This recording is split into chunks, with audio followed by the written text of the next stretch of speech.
my fellow Americans. This is former President Barack Hussein Obama, and you're listening to the Mad Titan Podcast. Please be sure to support this young brother from Chicago, Jay Washington, because he's a funny bastard. God bless you, and God bless the United States of America. I ignored my destiny once. I cannot do that again. Even for you. I'm the only one who knows that. At least I'm the only one with the will to act on it. The Mad Titan Podcast with your host, Jay Washington. What's happening, everybody? We're back. It is episode 68 of the Mad Titan Podcast. Me, your resident supervillain, Mr. Jay Washington. Man, 68 episodes. I've been doing this for a while now, you know, and I kind of like it. Kind of like talking to you people.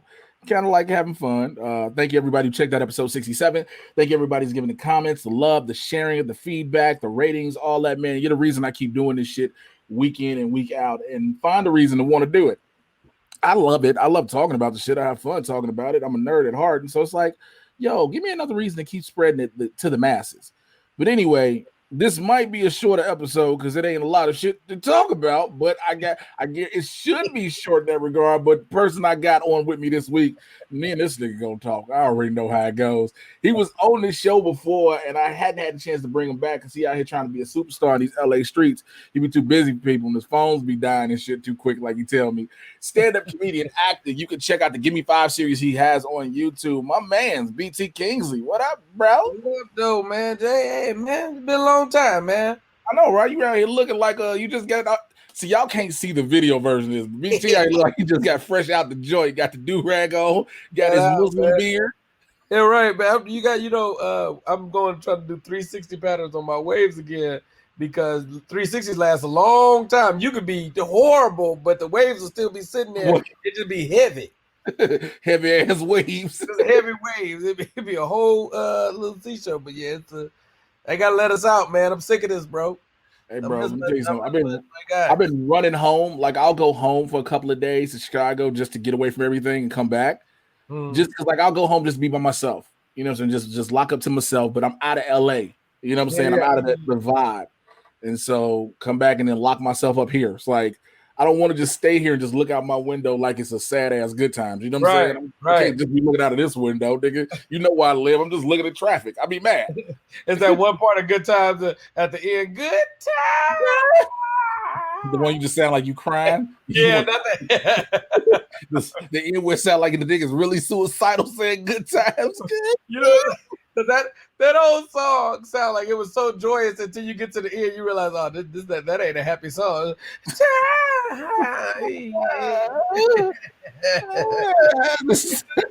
good time. I promise it's a good time. Oh my God, we believe in it.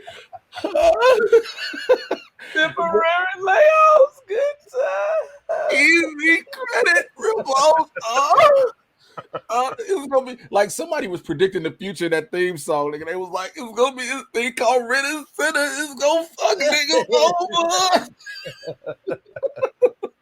But man, I'm glad to talk to you, bro. So let's get into it. For those who are new to the podcast, what we do here each and every week, I get you caught up on all the things happening in the Marvel and DC live action and cinematic universes.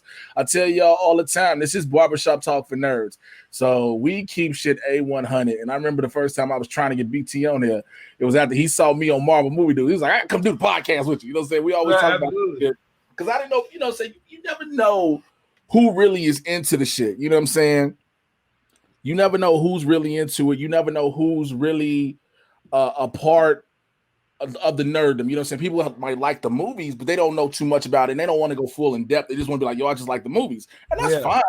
But your ass want to have conversations. So I'm like, yo, have these conversations. Boy. You know what I'm saying? But let's kick it off with the Marvel news. And this is something that came up a couple of days ago. So Luke Cage showrunner Cheo Hodari Coker explained why Mahershala Ali's Cottonmouth was killed off so quickly. So remember, everybody was wondering like, yo, Cottonmouth was the best thing of Luke Cage season 1. Why is he gone? Why is he gone? Well, excuse me, somebody tweeted him. Somebody tweeted, and they put a Twitter username at Fredochi said, I don't know if I've seen a show sabotage itself so badly the way Luke Cage did Cottonmouth. Well, Cheo responded and said, we only had him for 7 episodes. That's why we agreed. That's why he agreed to do the show, which I knew it had to. I said that a long time ago. It had to be something contractually where he could only do a certain amount of episodes. Yeah, so it it's took not. a weird turn. What'd you say? I said it took such a weird turn. I mean, it did, but it's like, I don't think, I mean, you watch when you're filming the show or you're watching it, you like, damn, this is good. This is good. This is cool. But, you know, you don't know the impact everybody would have it had on everybody till people start responding to it when they see it. You know what I'm saying? And it's understandable now. And then somebody followed it up. Daystar Peterson on Twitter followed up and said, in hindsight, is there anything you would have done differently? And this is how Chael responded. He said, retooled Diamondback. His arc got messed up by Jessica Jones departing from canon and having Kilgrave kill Reva in season 1 of Jessica Jones. I wanted people to be as impacted by Cottonmouth's death as I was when Guardian died in Alpha Flight 12 or Spider-Man / Craven's L Hunt. That's a good one, dog. Like, yeah. I mean, go ahead. That's a deep dive, but I love hearing the perspective of the creator after the fact, but because now you realize if all things equal in absolute control, these are the things that I would have been able to do, but I couldn't because the Diamondback thing, even though he was the main villain to a certain extent, it always felt like a second or third thing. That's why the payoff didn't feel like as we would have preferred to see him go up against. It also had a little like a little Spider-Man 3 on it. A little too many villains for us to be, because you had Cottonmouth, you got Diamondback, and you had the lady who her Black name Mariah. Right. So it was like all these things are simultaneously converging on each other. Now, that's why I really enjoyed season 2 so much, because I feel like they filter out some of the clutter. It was like it got really specific in who we're up against, and you gave him a really formidable opponent with no what's name. And if I'm being honest, Diamondback not having a mustache used to irritate the hell out of me. It was just one thing. I was just like, where is your stash at, bro? Like, you should be running around the episodes with just no mustache. I'm like, come on, man. Hey, you can look at a dude's face, you'd be like, hey, bro, your face don't look right without this. Your face just don't look right without this. But you know what? I think the biggest part, it did feel like it was shoehorned in there. But also when they gave him the comic book accurate costume, yeah. And I was like, yo, the one thing they've done in these shows and even in the movies is they might show you comic book accurate, but then they give you an updated version of it. Somebody was just like, no, give him this nigga shit straight from the books. right. And you were like, yo, can we? Yeah, like, go ahead. No, can we just tighten it up a little bit? It would have looked better. Let me tell you something. If this was real, look, yeah, I understand this comic book world. If this was real life, nigga, this is Harlem. When Diamondback showed up in that suit, he wouldn't have had to fight Luke Cage. You know why? Because niggas would have roasted his ass out the community. You'll get your G.I. Joe with the Kung Fu grip looking ass up out of here, boy. Get your G.I. Joe ass. He would have been trying to attack Luke Cage. Hey, Luke, it's over for you. Hey, man, what you got on, bro? What is that jumpsuit, sir? Give me 1 second. I'm dealing with Luke Cage. No. No. You gonna deal with the fact that you read this motherfucker looking like Shownuff's little brother. You're not gonna get past this, sir. Like, and where your stash at, my nigga?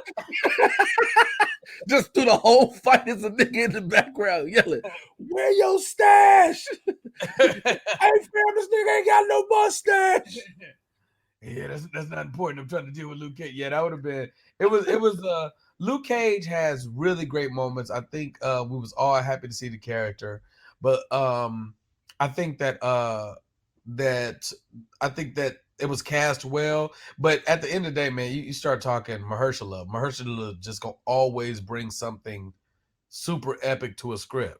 It just It's crazy because I was talking to somebody the other day about him, and we watched the evolution of Mahershala. If you pay attention to a lot of the roles, like people forget he's in Predators. oh yeah. See, people forget he's in. It's smaller roles that we yeah. forget he's in until we start getting to these roles where we really eyeing dude. Yeah. You know, we really like. I think for me personally, I'd heard his name. I didn't know too much about him, but Luke Cage put him to the forefront for me. Yeah. Then he started doing all these other things. Then he did Moonlight when he won the Oscar. Then he did Green Book, which should have never won an Oscar. He could have won it. I'm cool, but the movie should have never won shit. Yeah. But all these things start happening now. You pay attention to him more, but people forget this man been out. And then if we go further back, Mahershala Ali had a rap career, nigga. Like Mahershala Ali got yes, y'all can't see the way BT looking at me. Nigga, Google when you get a chance. Mahershala Ali rapping. Yeah. Prince Ali, bro, he was out here getting it, fam. Barred up. So, but again, I agree with you, man. It's crazy now when you get to hear from these showrunners to figure out exactly what they wanted to do and how they wanted to do things. But it also gives you better insight into how studios and execs play a role in the things, because showrunners have ideas. Yeah, and that be. I mean, but we know that going all the way back to like the X-Men movies. It's just like I was just explaining that to somebody the other day. Like not even the other day. This is actually a few hours ago. I just put my homegirl was rewatching Heroes, and I was like, you know, she was just asking me kind of stuff in this vein. And I was like, how caught up on you or like on MCU stuff? And she was like, oh, I kind of missed this. I was like, I need you to go back and start over. Like she hadn't seen Endgame. She didn't see. I was like, oh no. I say, if you watch them in sequence, this is the best show you've ever seen. I was like, I need you to go back and watch. No diss to Heroes, but I can't. I was explaining to her like the Fox thing and X-Men, like you was just saying about the showrunners. It was like when Fox is doing these original X-Men movies, they're casting stars. They're creating this this universe kind of based on what they know about movie making, not so much their understanding of comics and lore and the storylines, and it's how you end up with Wolverine being the leader of this team. I was like, yo, this don't exist, you guys. Not with Cyclops being there. Wolverine was always the coolest, but he wasn't the leader. He was a kind of a loner. He was a little crazy. He was like, there was moments where he would be the leader. The team, but he wasn't. He was for the team, but he wasn't all about the team. Yeah, I was like, even they tried to make the love story between him and Jean. I'm like, yo, listen, hey, you guys, just so we're clear, Scott Summers is Will in this situation, and Wolverine is August. He ain't. He not Will, baby. X-Men entanglement. That's what I'm saying. You know, but that's like you were just saying, the showrunners and producers, when you have a vision, but the production company wants to do something else, it's like, all right, you know, what are we? It's what are we dealing with? Well, I look at it when it comes to that, because we'll talk about this. Because matter of fact, I'm glad you brought it up.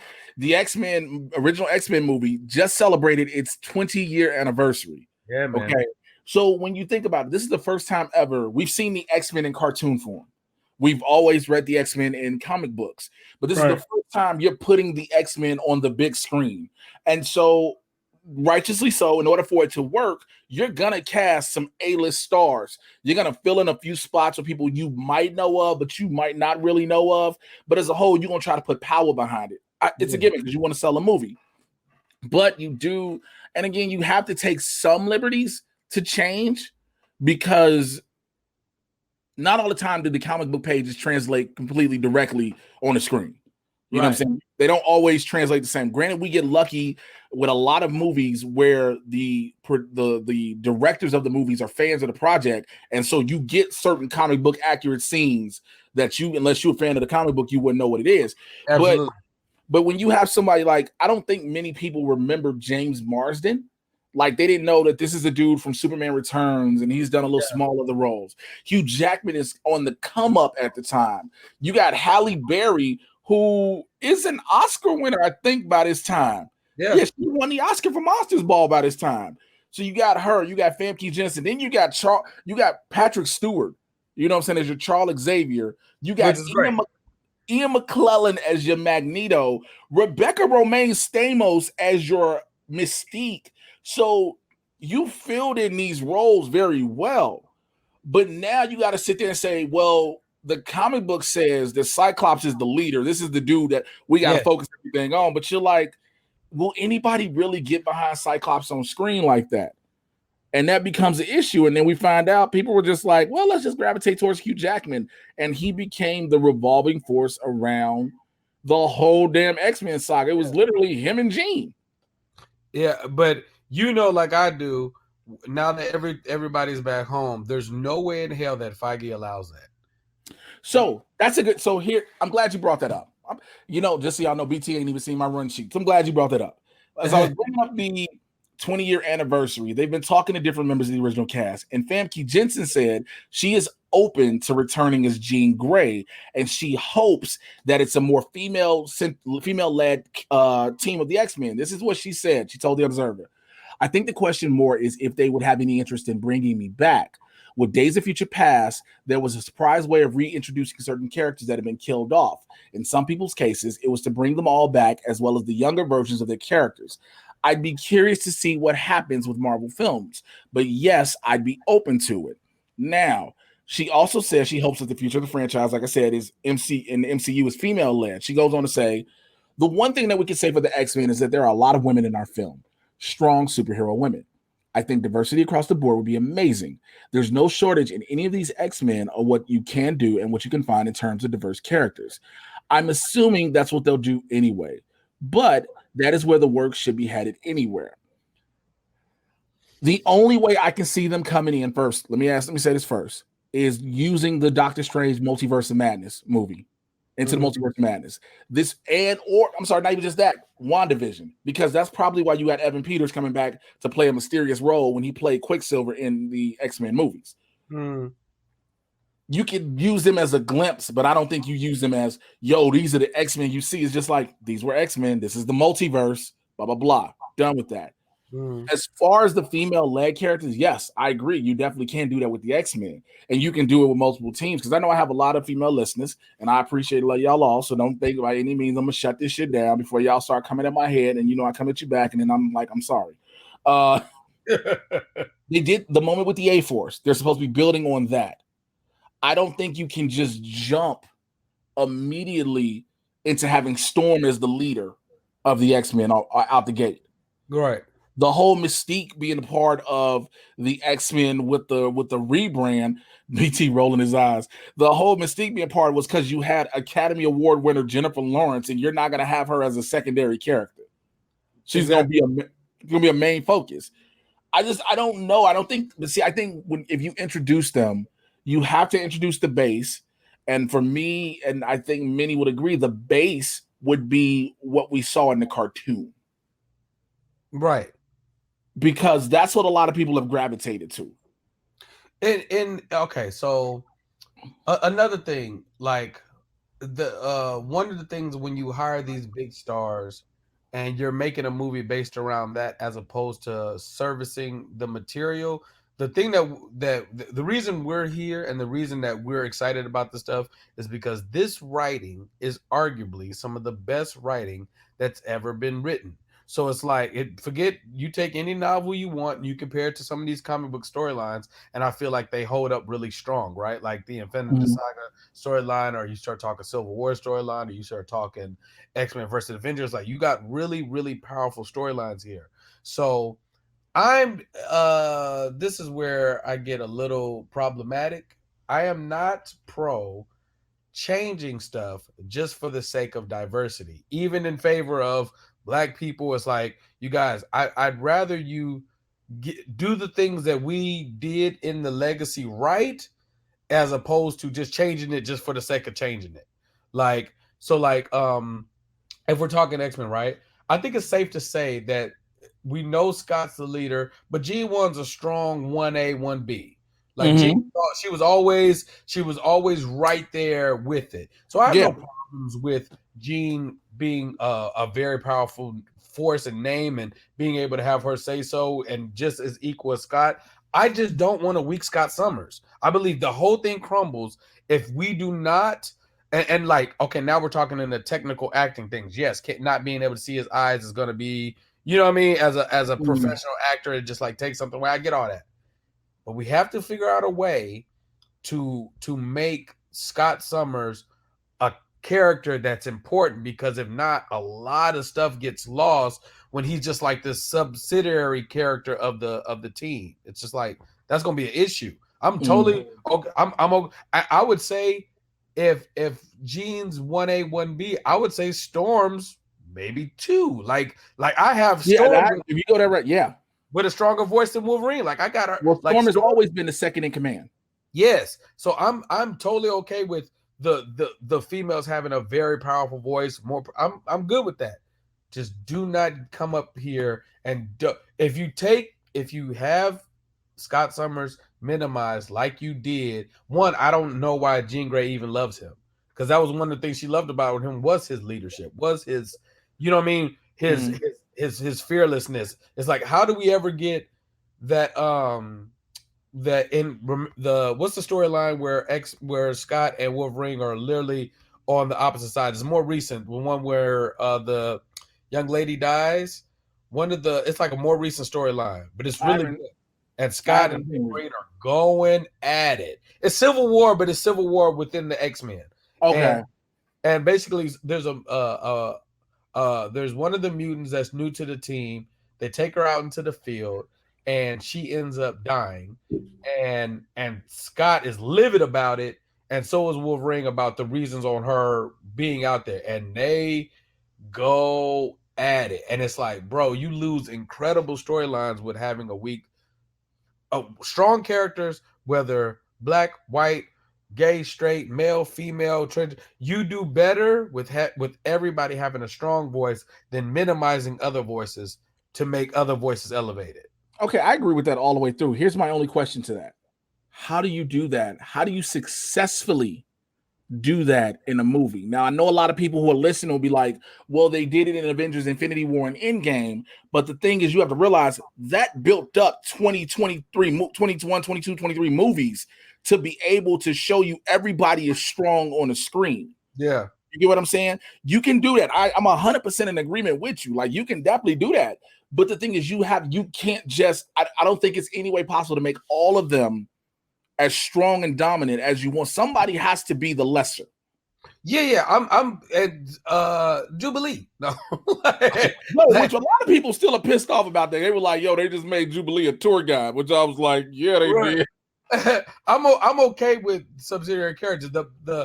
I think it's safe to say that Storm, Jean, Scott are the speaking their Professor X voices out in the field. Wolverine is much closer to a Hulk-like character, where it's like you bring him in to fuck shit up. So like, you know what I mean? And now as he grows, then you let him become more elevated and more aware and so on and so forth. But initially I want him closer to how when I watched Logan the other day, and I was like, yeah, X-23 is pretty much Wolverine. That's the Wolverine I want to see. Just like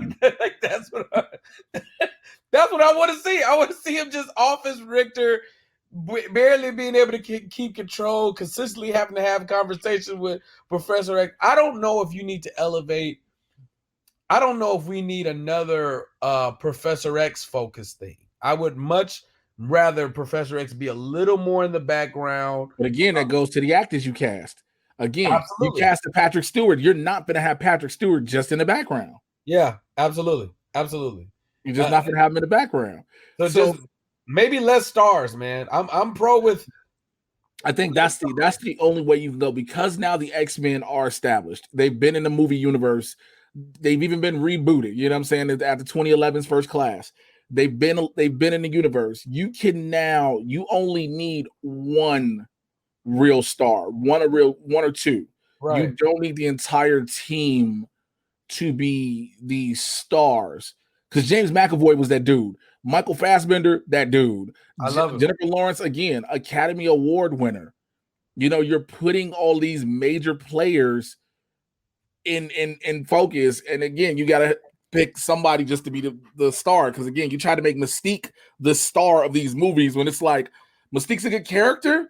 She's the X-Men's Erykah Badu, but she's not the focus. She's definitely not the focus. And you start going off the handles when you do that. And maybe it's like maybe it's kind of like what they're doing with Hulk, right? Like maybe you build their storylines, because giving every X-Men their own individual movie out the gate might take us 45 years. But if you build out their storylines with their first appearances wherever they show up, and that way you arc into them by the time they're all together, then maybe that'll make sense. Like Storm possibly being in Black Panther 2. It's like, okay, cool, let's build out the storyline, build it out. And then by the time she shows up in X-Men, it'll make sense why her voice should be respected. You know what I mean? Yeah, I got what you're saying. Yeah, because I mean, if you do that with her being in Black Panther 2 in Africa, in her village, she celebrated and looked at as a god, revered as a god. Absolutely. Because of what she can do. And so, but I think too many people, when it comes to that, the problem, there's this toss-up. You either want Storm to be the revered as the god woman that she is in the comics, which she is as a character anyway, or you want Storm and T'Challa's love affair real quick. Mm-hmm. So it's like, if you get Storm and T'Challa's love affair, then that automatically would negate the X-Men, because you're not going to be married to the king of Wakanda. You're the queen of Wakanda, and now you leave your post to be an X-Men living in Charles Xavier's mansion in New York. Right. I definitely want to see. I think that the image of Storm and Panther together is very powerful, but I can wait till Black Panther 3. I want it to build itself out. Like, I'd rather you circle back for that energy. But if you flush out their storylines within that, right? Like if we establish, you know what else too? Sometimes you could establish it another way. Like at no point, as new to the Avengers as Panther is, you respect his voice, one, because of how they built him out, but also because of where they were, right? When they're in Wakanda, yeah, his voice should reign supreme. So like maybe that's how you do it. It's just like, oh, by the time we get to Infinity War, yeah, this is the only time we've seen this guy, and yeah, he's kind of leading everything, but it's because he has the army and the serviceability to service his space. So yeah, technically for the Battle of Wakanda and Infinity War, he is the leader. Cap's taking a backseat to him. Like it's like, no, right now I'm in charge because this is my space. So I think that's how you elevate the voices. In certain worlds, you let Jean's voice be the most powerful. In certain worlds, you let Storms be the most powerful. In certain worlds, you let what's the name? It's like the X-Men don't all have to. Them all being in the mansion sounds like a stretch again, too. Well, I mean, we'll see. I mean, it's an interesting discussion. I probably will continue it on the Patreon. We'll talk about it. Speaking of X-Men, there's a few more things I want to talk about. Daphne King, she said she would love to return as X-23. Now, this was just a question that was asked to her during an interview when she was promoting His Dark Materials on HBO. I have a small issue with people keep saying just bring her and pick her up as the new Wolverine of sorts. Like, you have to have a Wolverine to get an X-23. Absolutely. You just can't jump over Wolverine and have X-23. You have to have without Wolverine, there's no reason to have an X-23. Yeah, you can't just start dropping characters off like that. You guys. I'm not taking away from her. Not taking away from what she did in the role. She was amazing. She killed it in Logan. Killed it. Daphne, we love you, but if you think we gonna sit around and not have a new Wolverine, I got a surprise for you, baby girl. Yeah, because everybody gonna be sitting around talking about some wait. So that's. Oh, she just all of a sudden is a kid that they just took a 10-year-old, 18-year-old child and gave them an adamantium skeleton and everything. They just all of a sudden did this. Just with the DNA and everything, huh? Yeah, they're not going all the people that are coming from the Fox world have to understand that Feige ain't gonna miss no steps. He's not gonna miss no steps. He's not gonna jump around and make these missteps of things that don't count. And remind me that if we don't touch it within your subject matter, remind me to make sure we touch it before we get out of here, because I did a whole hour and 15 minutes talking about it. I really want to get your take on it. Okay, well, we definitely talk about it. But yeah, she said that. Also, here's another story that it finally came. It was from the horse's mouth per se. So Giancarlo Esposito, he plays Moff Gideon on The Mandalorian. I will always, people know him from Breaking Bad and Better Call Saul. For me personally, he will always be Dean, Big Brother Almighty, most eloquent leader of Gamma Phi Gamma Incorporated from school days. He will always be Dean, Big Brother Almighty. So people asked about, he said that he would like to head into the MCU. So this was a quote that he said. He said, well, there's been all these rumors about being with Marvel. I want to work with these guys. I put it out there all the time. I haven't created any of those rumors, but I worked years ago with Louis Desposito, one of the guys at Marvel, back when he was doing Cotton Club and I was doing Cotton Club. He was a first AD. What they do is fantastic, and I want to do something enduring with them. I think the Marvel world will be likely the next step for me. So, of course, the rumors have swirled him being the new Magneto, which, so again, that goes into a discussion you just had earlier. And I'm glad you just gave that loud ass side, because here's why I bring that up. It goes into that, also into the Magneto's origins. Now, there has been much discussion about can you or can you not change Magneto's origins. I have been of one of those people who have said you would have to. The reason being, the time has changed. Magneto being a member, we're in the MCU, we're now 5 years in the future. So we're like in 2014, right?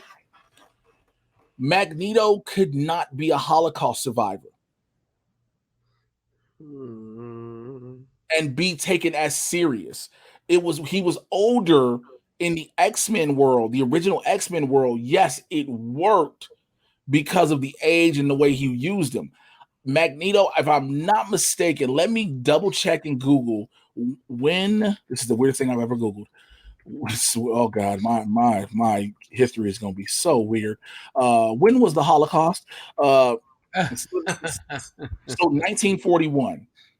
So the X-Men universe would be set, given when they would probably drop, 2022. So we're going 5 years from that, which is like 2027. Might well just say 2030. 2030. That would make Magneto have to be 89 years old. So now, that's if they keep, again, people say you can keep them black and do the Holocaust. I do understand the Jews were of all races and colors, and also there were many different people that were beside the Jews that were victims of the Nazi concentration camps. I do understand that. Now, there is another incident in which you can do that would probably work better. The Rwandan massacre. That was April 7th, 1994. It is of the same level where the Tutsi were slaughtered in Rwanda, right? They were slaughtered. You could have him trying to sneak his family, and it's discovered that his wife and daughter are Tutsi and are killed in front of him, and that can unleash his abilities. Because if we go 2030 with that time, that's 36 years. You could have him be a man who he could actually be, because he's an older dude now in stature, so he could be older at the time. You know what I'm saying? He could be older at the time. And it's plausible. I understand people saying, well, why are you changing history? I'm just going off the time. Okay, so let me ask you this. Is this based upon the actor that's going to play them or the characters themselves? A bit of both. So, because obviously whoever you cast for this has to be young enough to be able to stick around for 10 to 15, 20 years. You can't cast somebody in their 70s for Magneto. Okay, so you're talking about you cast somebody that can last. Right. And you figure out between makeup and prosthetics and CGI. Mm-hmm. Okay. For that matter. So you take Giancarlo Esposito out the picture then. Either way it goes, it has to be a more modern. I hate to say it this way. It has to be a modern tragedy then. Can they? So you don't think that they can, like, we give credence to he don't look 89 because he's a mutant. Okay, that is a possibility, but It's not really in his power set, but you know what I mean? I know I get that, and also so I thought about that. Now I've had that discussion with people too, because you could say his mutation allows his aging to be slower. That's fine in any regard. That's fine. However, with the way the MCU has shown us, people age. And I understand mutancy is there's mutants and there's mutates. There's Right. people who developed a mutant ability and there's people who were born mutants. Right. There are some people who Wolverine slowly ages because of his mutant ability. Absolutely. That's an issue I have, because then you're saying basically any mutant has the potential to defy age. Touche. You get no arguments here. So I guess that's an issue, because I guess you have to. I understand in real life, Paul Rudd is like 50, 52, 54. I get it in real life. But the Scott Lang character, I'm assuming, is not that old. Right. The Scott Lang character. When it comes to Magneto, I'm using Magneto because that's the rumor everybody is throwing around when it comes to Giancarlo Esposito. Just let me know. It definitely has him as Magneto. I saw it too. The tragedy that befalls him has to be such a tragedy that it can relate. And I'm not saying the Holocaust is not relatable. I'm talking about relate time-wise to the age of the character in the movie. Again, we're saying by the time the X-Men are introduced, it's possibly 2027, 2030 at that time. You're looking at the Holocaust from 1944. You're saying an old man. Again, I understand what we did with Sir Ian McClellan. I get it. But do you think Kevin Feige would be willing to go down that exact same path again? I think I personally would like to see the Magneto that we know and love out the gate. Maybe on a reboot, I'd adjust. This is my personal feelings. I want him fully Holocaust. I want that to exist. I would like for them to cast a younger person, have him play older, and you give credence to, like, we know Magneto is going to have to be extremely powerful, but most of the most powerful mutants is because they've been with these abilities for so long that they know it very well, right? Mm-hmm. So when he shows up, if he's as powerful as Magneto is, it's like, no, the reason I'm so powerful is because of my longevity within these abilities. You guys are new to this, and I've been doing this, even though we haven't seen them. So here's where I'm gonna interrupt and play devil's advocate for you. Okay. By that standard, we would know that mutants have always been around. The potential of the story is going to be that either the multiple snaps, because remember, there's technically been like 4 or 5. Yeah. All of the snaps are what's created mutants because of the cosmic energy, the cosmic radiation that's released. Yep. Or B, something in the Eternals will say it's always been lying dormant, which again can go back to tying into the snap. So basically, everybody would not have had these abilities all this time. Granted, unless you play the story well, where because of the snap, it doesn't affect just the current time. It affects all time because of what the stones are. Absolutely. Yeah, because of how they reach back all the way, like, the time space. The beginning to the creation of the stones. Yeah, so, but then here and I think we last time we talked, we had brought that up, and the only thing is the complexities of that is in Endgame they went so in depth on how time travel was going to work in the MCU. There's a conflict. There's a direct conflict of because remember, like when we talked about this last, I was fully invested in that. Okay, if this is the snap, and we're saying because of the time stone, it allows to affect time forward, backwards, present. It allows to affect time, all space, all reality, all minds, all souls, all with this amount of power. Mm-hmm. Okay, cool. The problem is in it. I think last time we talked was definitely pre-Endgame, and in When Endgame, Nathan re-explained it, and then Bruce re-explained how everything works with time travel. yeah, Right? between the conversation with the Ancient One, Yep. between when Scott Lang and what's name, but yeah, when they're talking, they're saying, "Yo, listen, time don't work like that. If you affect something back then, it affects it now. It's like it's an alternate timeline." Which now, back to like you were saying earlier, multiverse of madness. So now there has to be a universe where the X-Men exist, and then there's a universe where the Avengers exist, but these two things aren't in the same thing. So now, how do you converge these all onto one? And should you? Like, should you is the question. It's Right. like I don't know. I'm just talking about personal preference. The storyline it gets really, really complex when you start talking other realities and other multiverses and different time schedules. It's like I just want to see. I'm doing my best. I'm holding coon tongue. You hear me? I am holding coon tongue, but I want to see my traditional Magneto. I want to see it. I mean, and that's the thing. I think want to see, but now do. Esposito is amazing actor, and I think he would kill it. So if he's not Magneto, who would he be? Oh God, I hate everybody. I want him to be Magneto. Because the question becomes, because this is a good, interesting question off that. Let's say he is Magneto. Who do you have play opposite him as Professor Xavier? And now the X-Men is black as hell.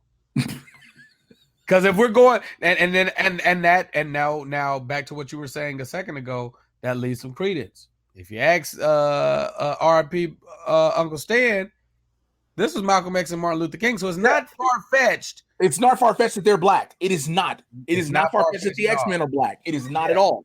Because of what they still, the X-Men are basically representatives of diverse minorities that were always ostracized. So it's not far-fetched by any stretch of the imagination. Not that weird. The only reason he had to draw them white because that's all that was accepted back in the day when they were publishing them. I'm 100% on board with that. It's just it's so many questions. If it's him, like where does he go? Where does he fit in? Because I don't want. Like you get a William Hurt as Thunderbolt Ross, you get a Robert Redford as Alexander Pierce. You know, you get these high profile, high quality actors in these prolific roles, and then maybe because we were surprised we got Robert Redford back in Endgame. Let's just call it for what it is. When we saw the time travel scene, you're like, oh shit, they brought him back. Right. I don't want Giancarlo Esposito to be a one and done. I agree, but I also don't need him to do 10, 15 years. Nobody has to pull another Robert Downey Jr. I don't need him to do a voiceover either, though. I want you to get, yeah. You know what I mean? And listen, Esposito's I'll give you one even better. Esposito is technically like we'll receive him as Afro Latino, but him as Magneto don't even look off. It looks like he could absolutely be Magneto. If you just look at the images that already exist of Magneto and you put his face there.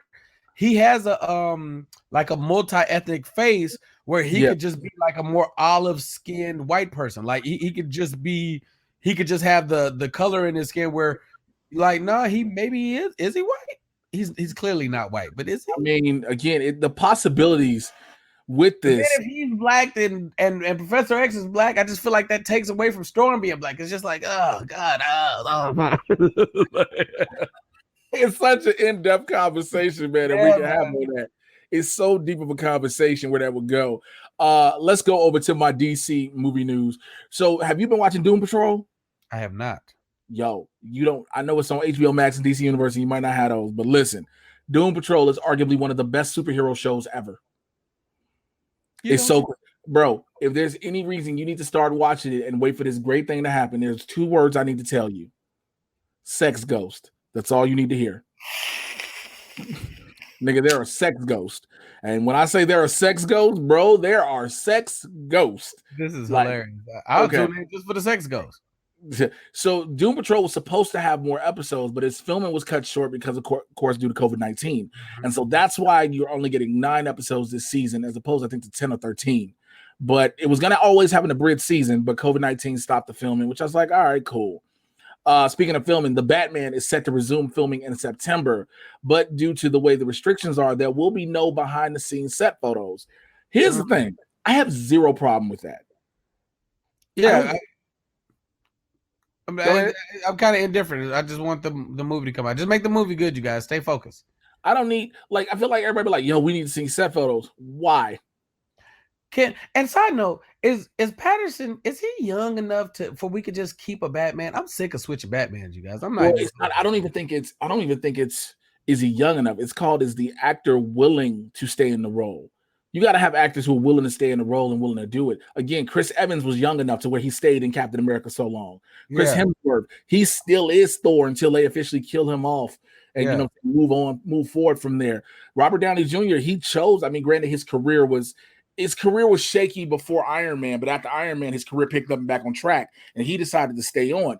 So when it comes to Batman, you had a Ben Affleck who, aside being the actor, he's also a writer and director. So now he wants to work more behind the camera.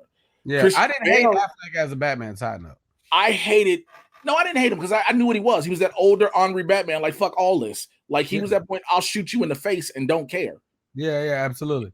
And I love all the detective elements they added back in for his Batman. Yeah, he actually was a detective. That was the thing I like. Like, he actually did detective work, whereas Christian Bale's Batman, he didn't really do so much detective work.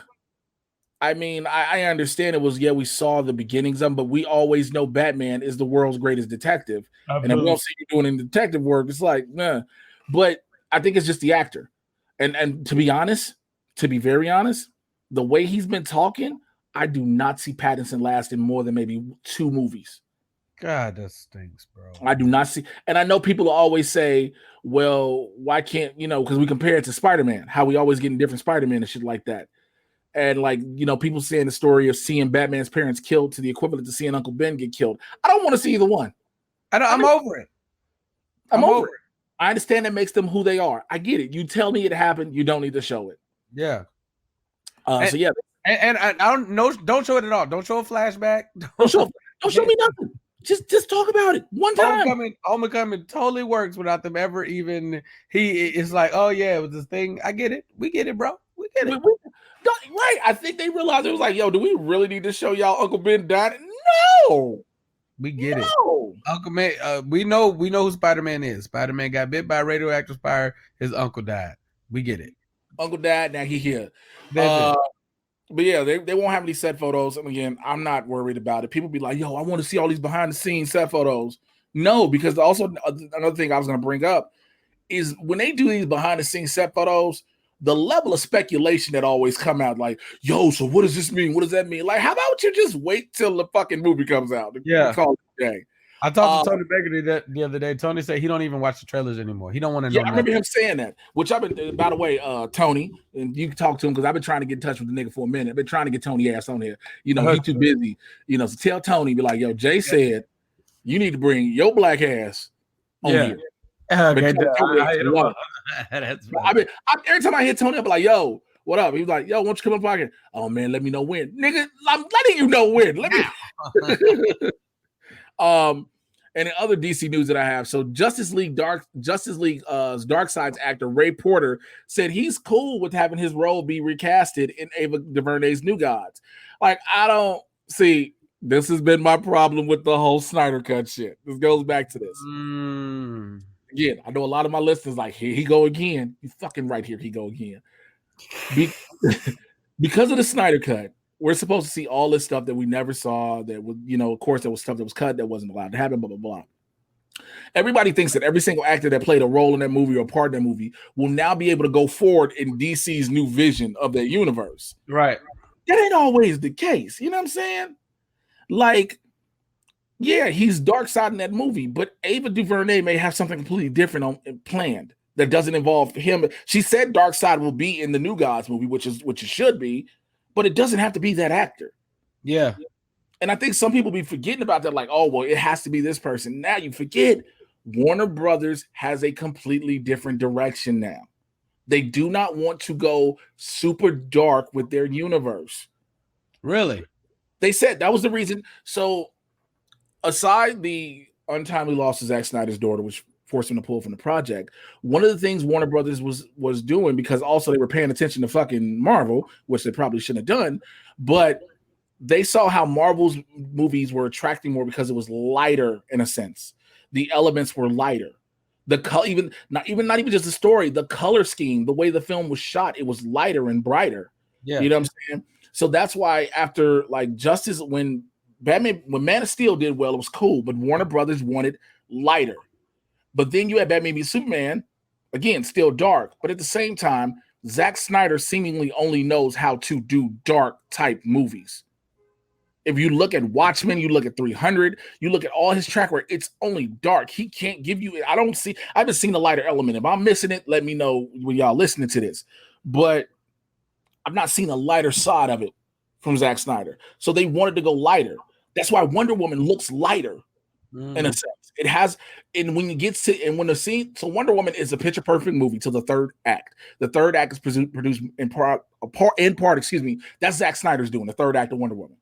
Why it's changed. The movie flows a certain way, it looks a certain way, then the third act, it gets really weird for no apparent reason. That's why. Shazam looks different. Aquaman is different. You see what I'm saying? These movies look different because of the direction they want to go. Birds of Prey, you know what I'm saying? Suicide Squad. These all look different. Granted, these movies do have Warner Brother influence in them all. I'm not going to take away from that at all. Warner Brother changes shit, takes away stuff, adds their own things, blah, blah, blah. But the lighter tone, the lighter nature of it is what you get. What would you prefer? I understand DC's universe is darker. I do get it. But you got to make sure, if you're going to do darker, everything has to look that way. I think that I think DC is doing themselves a disservice by trying to, I get it. Money, PG-13, lighter, more kids. I get it. I get it. But very often, whether it be with wrestling or comic books, I think these people are misinterpreting their audience. Yes, you want kids, but then a child that's born in 2020 or in 2010 ain't gonna love comic books like somebody who's been around for 20, 30 years. We're just gonna have a different affinity, and that's the audience you're serving. Maybe you do this when you do the SpongeBob movie, you start catering to that audience, or maybe when you're catering to the maybe even Dragon Ball or Avatar or something like that, you know, Airbender stuff, like maybe then you start catering to the audience. But for us, I personally think it'd be a genius idea for DC to dive dark, super dark, completely dark. The only character that don't really live in that world too much is really Superman and maybe Flash. But I would love nothing more than DC to go absolutely rated R and absolutely dark and be the exact contrast to what Marvel is. And that's exactly what I mean. Yeah, we don't do it all. Have everything be Joker. Because we're supposed to get this Justice League Dark movie eventually, which I'm fine with. And it's got to be not just because the name is dark, because of what it is, the context of what the subject matter is. But Superman is the lighter because he's the ray of hope, right? Shazam, I get it because you want to play the family element, but at the same time, again, the catch in the movie was there were demons. There was a whole murder scene in an office building in Shazam. You know what I'm saying? How much money did Shazam make? Shazam, like 700-800, right? I think Shazam made like 600. Let me see. Hold on, let me see. Shazam, because we know that Joker hit that Billy. Yeah. Oh, so Shazam total, I think domestically made 366. Its budget was 100 million. Yeah, it made 366. So yeah, it made 366. It made its profit. It made the money it's supposed to make. So I feel like they're like not acknowledging what works for them, you guys. One of the greatest movies to ever be created is Dark Knight. Yep. Right after you start talking about Dark Knight, Batman Begins ain't no slouch. Yeah, boy. Let me tell you something. Joker, Dark Knight changed the game. yeah, Joker is amazing. You guys do dark well. It's okay, baby. Stay over there. Quit trying Yeah, to be like Marvel. Dark Knight crossed $1 billion. Batman, that's crazy because Dark Knight crossed $1 billion. Yeah, Dark Knight Rises crossed $1 billion as well. Batman Begins, that shows you, and I guess a lot of it's attributed to Heath Ledger's death with Dark Knight because Batman Begins only made 372 million. Yeah. Batman v Superman made Joker hit the Billy too. Joker. So here's the reason. This is again, I have my issues with Joker. One of my biggest issues is the story you tried to tell is not of somebody who becomes the clown prince of crime. You just wanted to tell a story of a mental patient who goes, it's the study of mental issues. And because the subject matter is so heavy, the only way you can get it out is you got to attach it to something. And so you attached it to the name of Joker because it works and because the name just happens to fit with somebody who goes crazy and just laughs. And then you just happen to set it in Gotham City. So I have an issue with that. I will never personally, I know a lot of people will and they'll accept it and blah, blah, blah, and I'll catch flack for it, whatever, but I will never consider that as an actual Joker movie. I've always said from jump, we didn't need a Joker origin story. Right. The anonymity behind him, the not knowing where he came from, how he came to be, even with the Killing Joke, I still was like, the story itself, the novel itself is dope, but it's like, we didn't need it. I don't want to know where he came from. I liked in The Dark Knight how they did it. You want to know how he got these scars. He had 3-4 different stories. Yeah, but so and I feel I'm in agreement with you. We didn't need it, kind of like you didn't need a Wolverine origin. It's like his anonymity is kind of one of the things that we love about him, the mysteriousness. But I'm just in acknowledgement of how well Joker's put together. And I just feel like it would be a great contrast. It's like, oh, I know if I'm going to see some Marvel stuff, it's family friendly, bring the kids, laughy, la la la. And then you watch Marvel maybe stumble when it's time to do Doctor Strange in this horror. And you see them kind of maybe stumble, but then you see a Constantine movie that's like fully invested in darkness. It's like, just, bro, and maybe it's just me. I miss rated R. I don't like when you clean things up for the sake of cleaning up. Venom rated R would have been but a whole different ball game. Play, but you know, that's a whole nother conversation. You guys are gonna do what you're gonna do. I think there's something to be said about going dark. I just want Warner Brothers, whatever you guys do, to get it more concise and trim some of the fat so things aren't all over the place.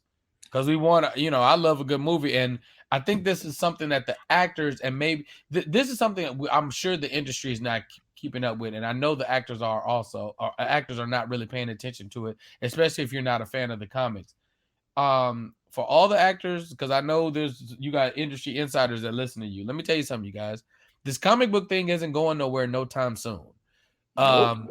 Comic books have technically killed the summer blockbuster. John Wick's great, but I ain't excited to see John Wick like I am to see Avengers. It's just like that this is going to sit for a while. This fatigue ain't coming no time soon. It's just not going to happen. Let me add on to that. Let me add on that real quick. Hold your thought on that, Arrow.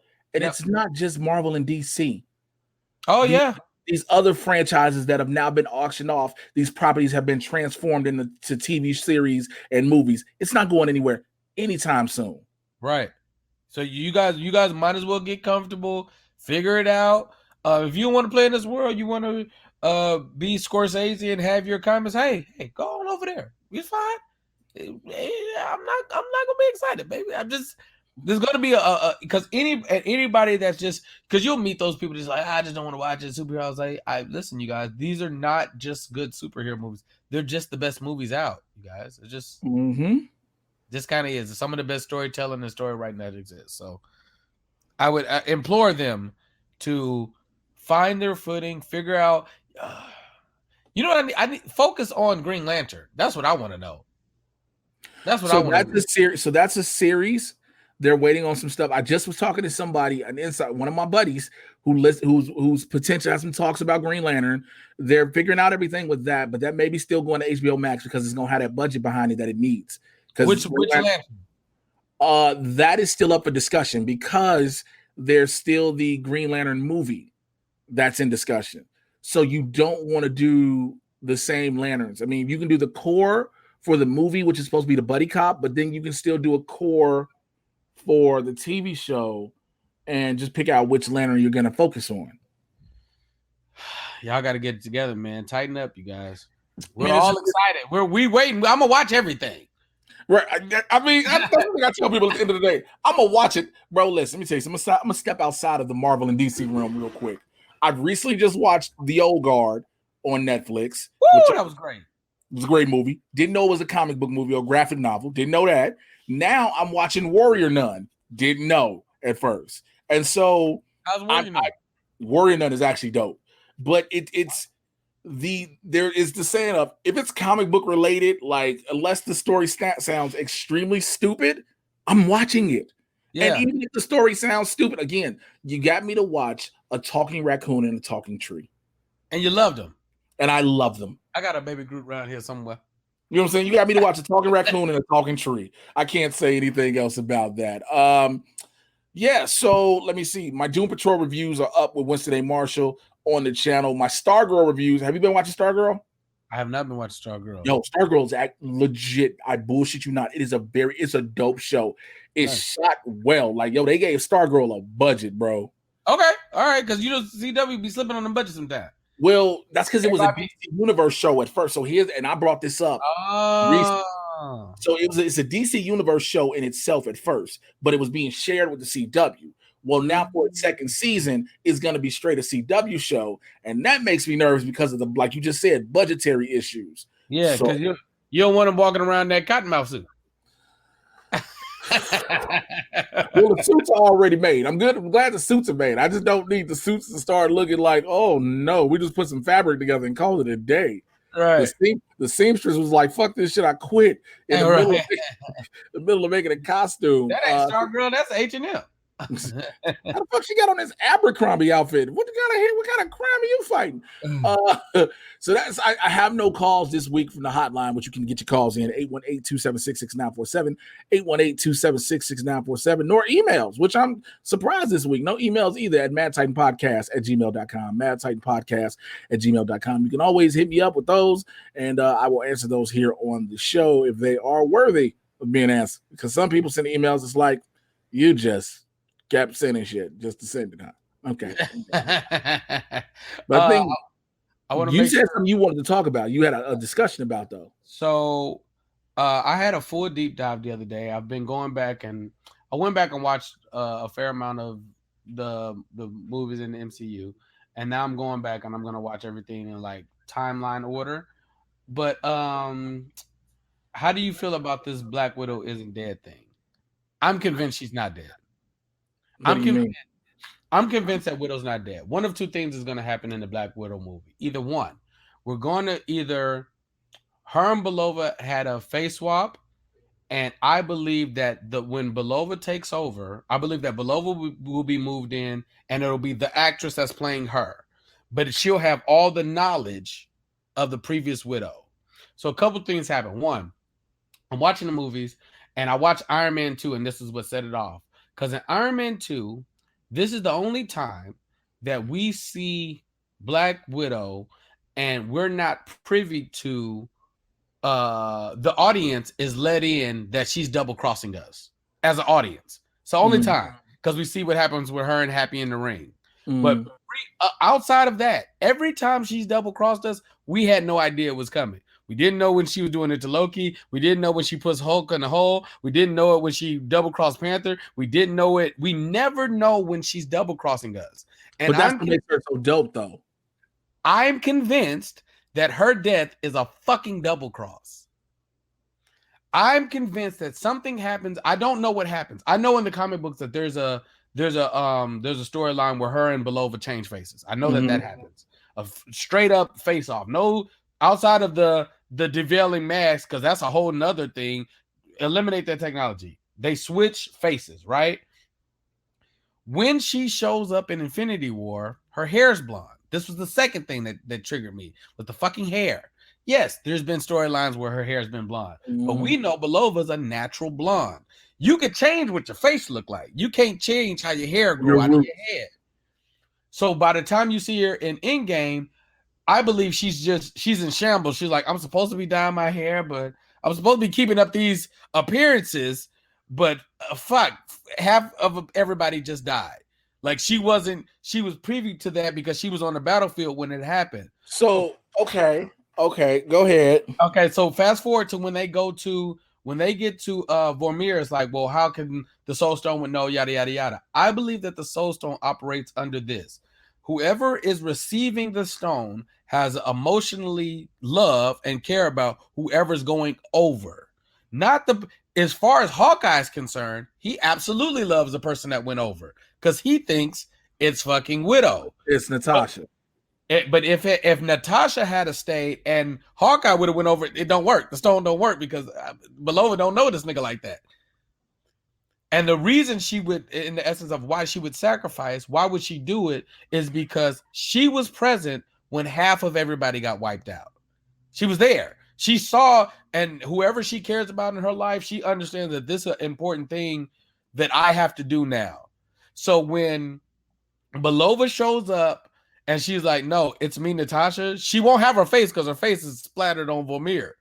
But she'll have all the understanding. Scarlet gets to go on and do whatever she wants in career-wise. And we haven't lost anything as a Widow because we already know that they can mimic each other in fighting. We already know. It's just like it allows, like your face is priceless.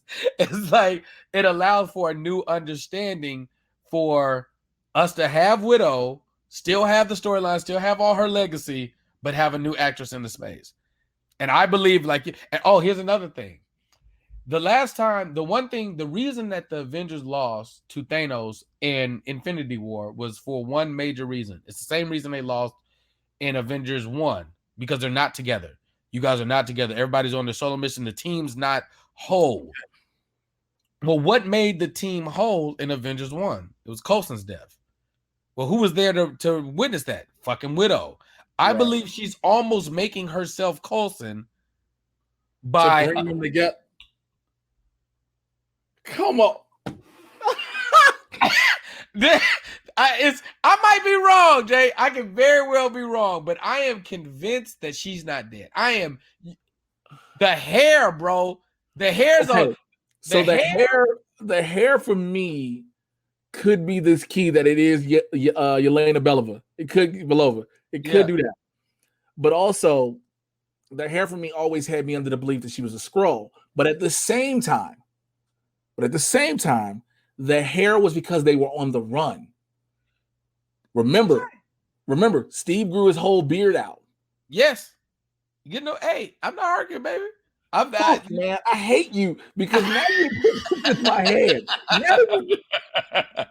Because I'm gonna tell you what it was. When I'm watching Iron Man 2 and she's just there, and now obviously we know when they say the name, we know who it is.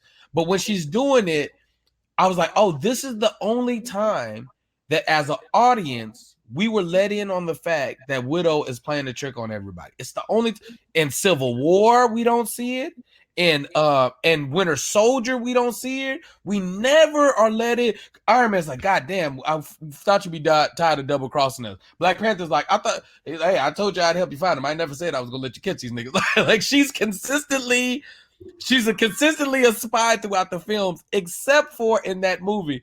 And I'm like, wait a minute, no, bro. Like, if I go technically just into like the dynamics of like us living in LA and understanding filming, when you look at how she was shot, right? If you look at the dynamics of how the actual her death is shot, it's never really intense or intrusive. It's like emotionally we kind of felt bad, but we didn't feel it like we felt with Tony because the way it's shot is like these are all mediums and close up to make you feel the emotion. I was like, I think they want us to feel it, but I feel like they're telling us something by this happening the way it's happening. So it's my little random ass theory, maybe on the Mad Titan podcast. I just wanted to be out there. So when Black Widow, because I've been wanting Black Widow I got out to do super funny Nate Jackson's Comedy Club. Yeah. I was like, fuck, I want to go to the movies. I want to see fucking Black Widow. and then all this stuff just started flooding in. I couldn't shake it, and you the perfect person to talk to about it. I'm literally, as we're talking, I'm tweeting about this. That when y'all hear it, when y'all hear it, you are gonna go, what?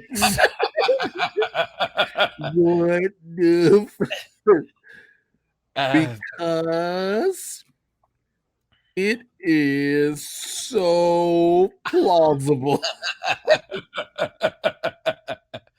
But I'm with you on the scroll thing. I'm with you. I mean, even in Winter Soldier, right? Let's say in Winter Soldier, she releases all the information that everybody has, right?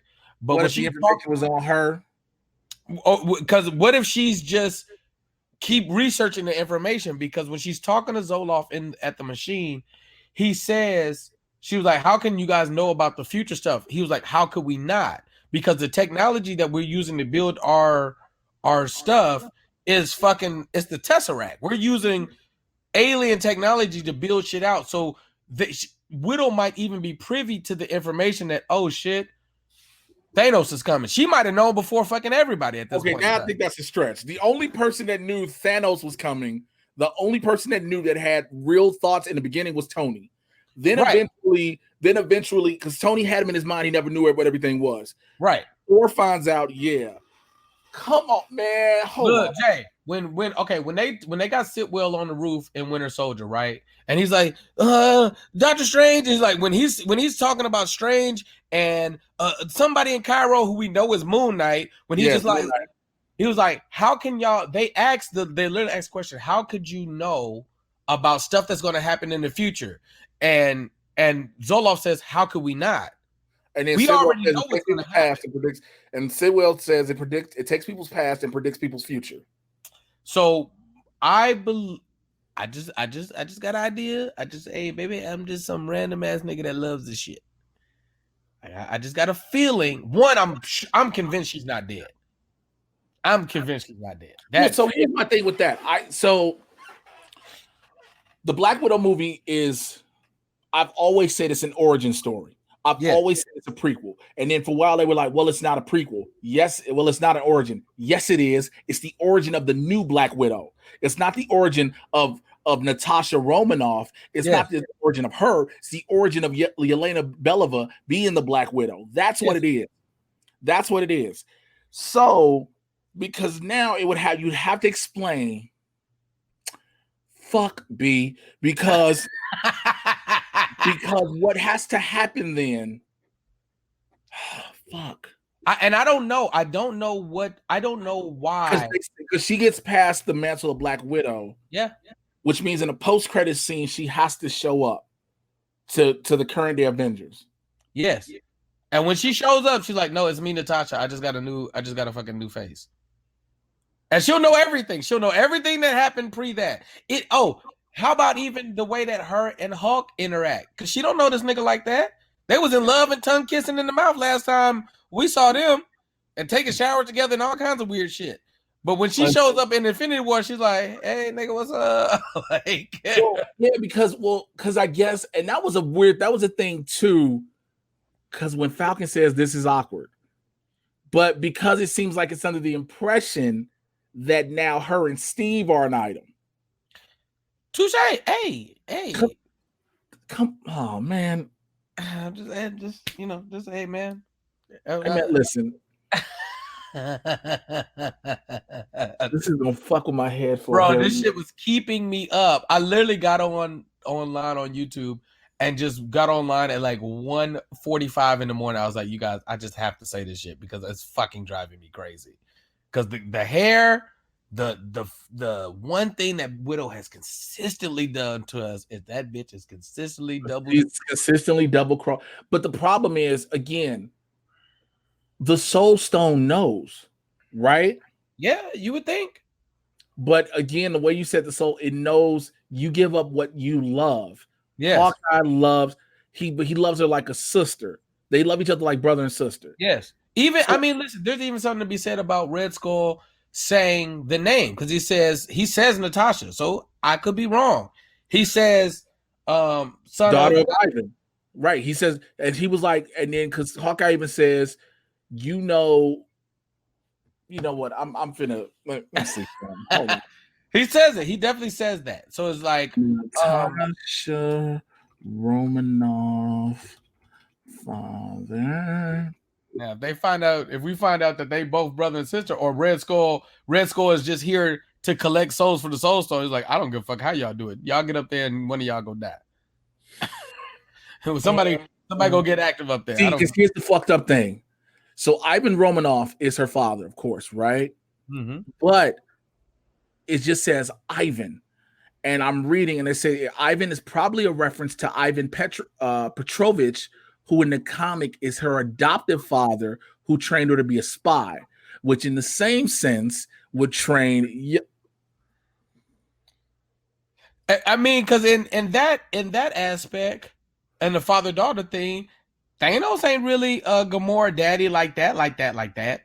It's daddy of Jace. That's it, bro. I love you, man. I just, you know what I mean? You get to sleep with this shit, bro. Tell people how they can fucking reach you. Tell people how they can find you. Please search for me on everything BT Kingsley. I have a top 5 comic book conversation up right now on a show called Give Me 5. If you go to my page, I promise you will thoroughly enjoy it. It is a nice little battle between friends about the top 5 comic book movies. So, you know, it's a good time, man. Hey, man, fuck Twitter, Instagram, Mr. J. Washington. Shit. The Supervillain Squad on Patreon to support patreon.com/Mr. J. Washington. If you don't want to join the Patreon, you can Cash App me. You can PayPal me. You can Venmo me at Mr. J. You can Venmo me and Cash App me, Mr. J. Washington. Cash App is the $. Venmo is at Mr. J. Washington. But for those who join the Supervillain Squad, thank you. You are producers of the show first and foremost. I am not able to do this without you all. And to those who have joined in my newest tier, my one-on-one with the Supervillain tier, that's my $25 and up tier. I thank you all so much. You all can go check right now on my YouTube channel, youtube.com/JAYWashington80, and check out my one-on-one with the Supervillain with Alberto Rios. That one is up this weekend. I'm recording 2 more one-on-one with the Supervillain chats. It's it's unfiltered. It's unedited, it's raw, it's candid, it's about whatever. It doesn't have to be about comic book shit. It's about life, it's about everything. So we have those and filming 2 more of those this weekend. But I want to give shout outs to all of the members. Here we go.